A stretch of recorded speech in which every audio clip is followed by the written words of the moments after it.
Sourate 31, Luqman. Au nom de Dieu, le tout miséricordieux, le plus miséricordieux. Alif, Lam, Mim. Ces lettres constituent l'épreuve de ce livre de sagesse, un phare et une miséricorde pour les justes, qui observent les prières de contact, donnent la charité obligatoire, et en ce qui concerne l'au-delà, ils sont absolument certains. Ils suivent la guidance de leur Seigneur, et ils sont les gagnants.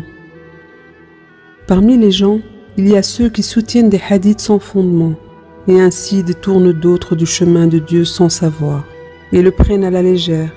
Ceux-ci ont encouru un châtiment humiliant. Et quand nos révélations sont récitées à l'un d'eux, il se détourne avec arrogance, comme s'il ne les avait jamais entendues, comme si ses oreilles étaient sourdes. Promets-lui un châtiment douloureux. Sûrement, ceux qui croient et mènent une vie droite ont mérité les jardins de la félicité. Éternellement, ils y demeurent. Ceci est la promesse véridique de Dieu. Il est le Tout-Puissant, le plus sage. Il a créé les cieux sans piliers afin que vous puissiez voir. Il a établi sur terre des stabilisateurs, montagnes, pour qu'elles ne tanguent pas avec vous. Et il a propagé sur elles toutes sortes de créatures.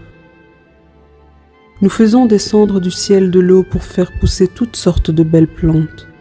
Telle est la création de Dieu. Montrez-moi ce que les idoles que vous érigez à côté de lui ont créé. En vérité, les transgresseurs sont bien égarés.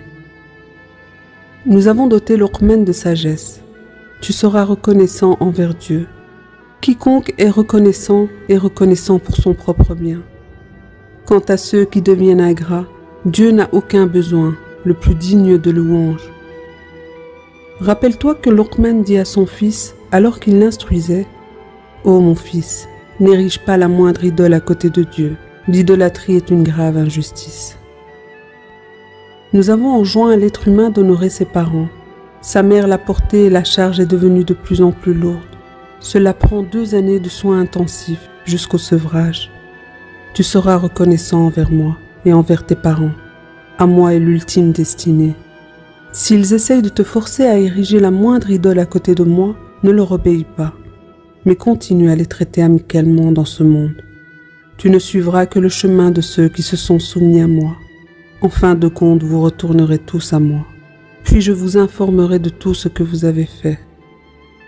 Ô mon fils, sache que même quelque chose d'aussi minuscule qu'une graine de moutarde, profondément enfouie dans un rocher, qu'il soit dans les cieux ou la terre, Dieu la ramènera. Dieu est sublime connaissant. Ô mon fils, tu observeras les prières de contact, tu prôneras la droiture et interdiras le mal, et resteras constant face à l'adversité. Ceux-ci sont les traits les plus honorables.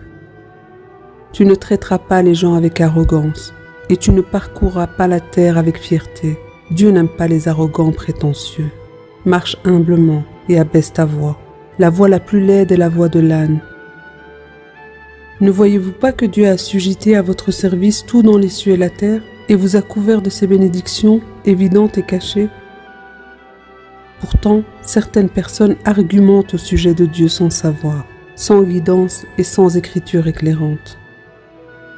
Quand on leur dit « Suivez ces révélations de Dieu », ils disent « Non, nous ne suivons que ce que nous avons trouvé nos parents faire. » Et si le diable est mené à l'agonie de l'enfer? Ceux qui se soumettent complètement à Dieu, tout en menant une vie droite, ont saisi le lien le plus fort, car Dieu a le contrôle total sur toute chose. Quant à ceux qui mécroient, ne sois pas attristés par leur mécréance.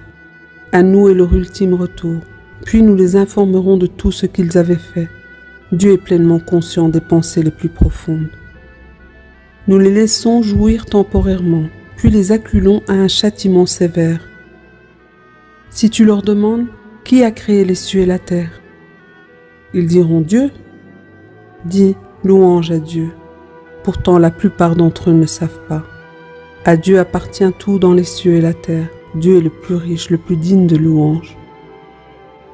Si tous les arbres sur terre étaient changés en plumes et que l'océan fournissait l'encre, augmentée de 7 océans supplémentaires, les paroles de Dieu ne s'épuiseraient pas. Dieu est tout-puissant, le plus sage. La création et la résurrection de vous tous est pareille à celle d'une seule personne. Dieu est entendant, voyant.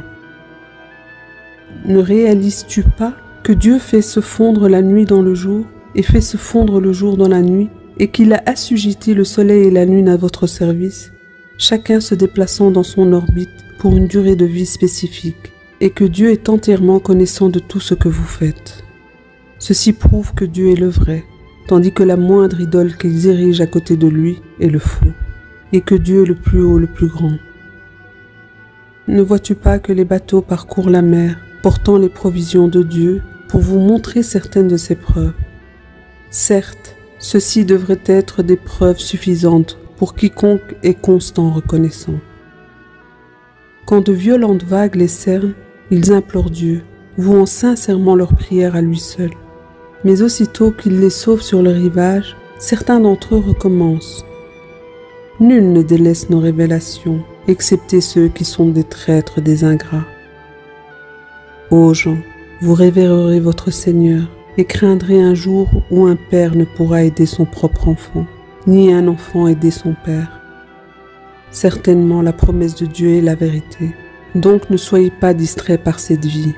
Ne soyez pas distraits de Dieu par de simples illusions. Avec Dieu est le savoir concernant l'heure de la fin du monde. Il est celui qui fait descendre la pluie, et il connaît le contenu de l'utérus. Aucune âme ne sait ce qui lui arrivera demain, et nul ne sait dans quelle terre il ou elle mourra. Dieu est omniscient, connaissant. La ilaha illallah.